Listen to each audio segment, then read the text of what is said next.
नमस्कार दोस्तों, आपका मेरे हिंदी कहानी चैनल पर स्वागत है। अपने कमाए धन दौलत को स्वर्ग ले जाने का तरीका।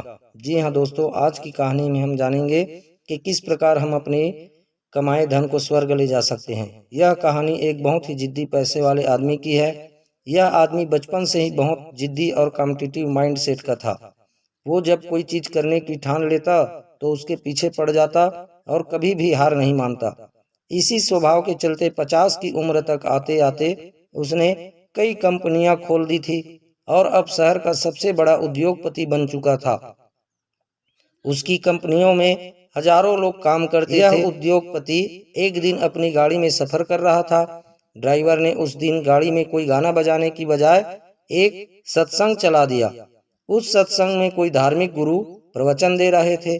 वह कह रहे थे कि आप चाहे जितने हाथ पैर मार लो, आप चाहे कोई भी उपाय कर लो, आप दुनिया में जैसे आए थे वैसे ही दुनिया से विदाई लोगे।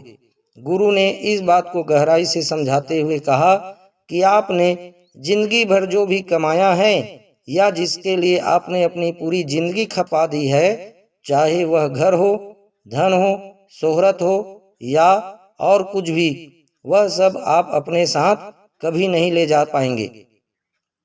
अपने स्वभाव के अनुसार व्यापारी इस धर्म गुरु के बोलने को एक चुनौती की तरह स्वीकार कर लेता है।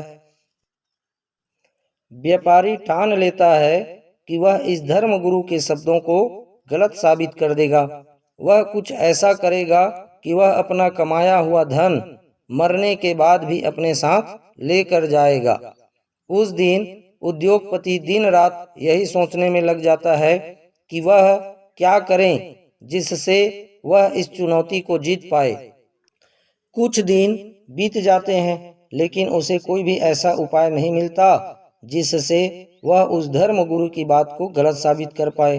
काफी सोचने और समझने के बाद वो तय करता है कि वह अकेला ज्यादा नहीं सोच पाएगा, इसलिए उन सभी लोगों के दिमाग का इस्तेमाल करना सही होगा जो उसकी कंपनियों में काम करते। एक दिन वह अपने सभी कर्मचारियों को एक जगह एकत्रित करता है और यह अनाउंस करता है कि जो भी उसे मरने के बाद पैसा अपने साथ कैसे ले कर जाना है मरने के बाद भी पैसा अपने साथ कैसे लेकर जाना है, इसके लिए कोई आइडिया देगा वह उस व्यक्ति को 1 करोड़ रुपया देगा। उद्योगपति की ऐसी अनाउंसमेंट सुनकर लोग कानाफूसी करने लगे। कई लोग इसे एक मजाक समझते हैं और कई लोग सोचते हैं कि उद्योगपति का दिमाग खराब हो गया है, उसका मानसिक संतुलन बिगड़ गया है। उस दिन उद्योगपति वापस अपने घर चला जाता है। 1 हफ्ता बीत जाने पर भी जब कोई भी उसे कोई आइडिया देने के लिए नहीं आता है तो वह फिर से एक बार सभी को इकट्ठा करता है और इस बार आइडिया देने वाले को 5 करोड़ रुपये देने का वादा करता है। अब की बार यह बात उसके कर्मचारियों तक ना सीमित रहकर पूरे शहर में फैल जाती है। अगले दिन एक अनजान आदमी उस उद्योगपति के घर पहुंचता है और कहता है कि मैं आपको वही आइडिया देने वाला हूं जो आप चाहते हैं, लेकिन उसके लिए मेरे कुछ सवालों के जवाब आपको देने होंगे। उद्योगपति की आंखों में चमक आ जाती है। वह सोचता है कि आखिरकार मुझे कोई उपाय मिल ही गया। उद्योगपति उस आदमी से कहता है, पूछो तुम्हें जो पूछना है। आदमी उद्योगपति से पूछता है कि क्या आप कभी अमेरिका गए हैं? उद्योगपति कहता है, हाँ, कई बार। आदमी पूछता है, आप वहां पर अपने पैसे कैसे लेकर जाते हैं? उद्योगपति कहता है, मैं एयरपोर्ट पर जाकर उन्हें अमेरिका में चलने वाले डॉलर के साथ बदलवा देता हूं। आदमी उद्योगपति से एक के बाद एक कई देशों के नाम बताकर यही सवाल करता है और उद्योगपति उसे हर बार जवाब देता है कि वह उस देश की करेंसी को एयरपोर्ट पर एक्सचेंज करवा लेता है, ताकि वहां जाकर वह उन पैसों को अपने हिसाब से खर्च कर पाए। बार बार एक तरह का सवाल सुनकर उद्योगपति चिढ़ जाता है और वह उस आदमी से कहता है कि तुम ऐसी बेवकूफ़ों जैसी बातें क्यों कर रहे हो? सीधे सीधे मुझे उपाय बताओ कि मैं कैसे अपने सारे पैसे मरने के बाद भी अपने साथ ले जा पाऊंगा। आदमी कहता है, यही तो मैं कब से आपको समझाने की कोशिश कर रहा हूँ।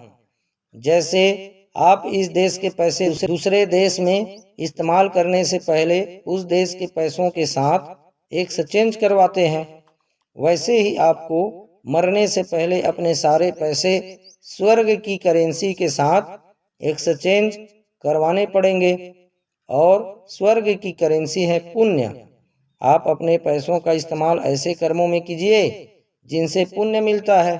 बस यही एक तरीका है जिससे आप अपना कमाया सारा धन अपने साथ मरने के बाद भी ले जा सकते हैं। उद्योगपति को उस आदमी की बात समझ में आ जाती है। वह उसे उसके हिस्से का इनाम देता है और अपना बाकी का सारा जीवन दान, धर्म और गरीब लोगों की सेवा में लगा देता है। सोच साथ क्या जाएगा, लिखा किया बस रह जाएगा। अब तो खोल दे मुट्ठी बंदे, सब यहीं पड़ा रह जाएगा। सोच साथ क्या जाएगा। नाम न कोई लेने वाला, एक दिन ऐसा आएगा। सोच साथ क्या जाएगा, सोच साथ क्या जाएगा। दोस्तों, यदि आपको यह कहानी अच्छी लगी तो आप लाइक, कमेंट और शेयर अवश्य करें। यदि आप हमारे चैनल को सब्सक्राइब नहीं किए हैं तो नई और अच्छी मोटिवेशनल, पारिवारिक, रोचक, दिल छू लेने वाली कहानियों और पौराणिक कथाओं को जानने के लिए आप मेरे YouTube चैनल हिंदी कहानी को सब्सक्राइब अवश्य करें, ताकि जो भी वीडियो अपलोड करूं वो सबसे पहले आपके पास पहुंचे। धन्यवाद। आप हमेशा खुश रहें, मुस्कुराते रहें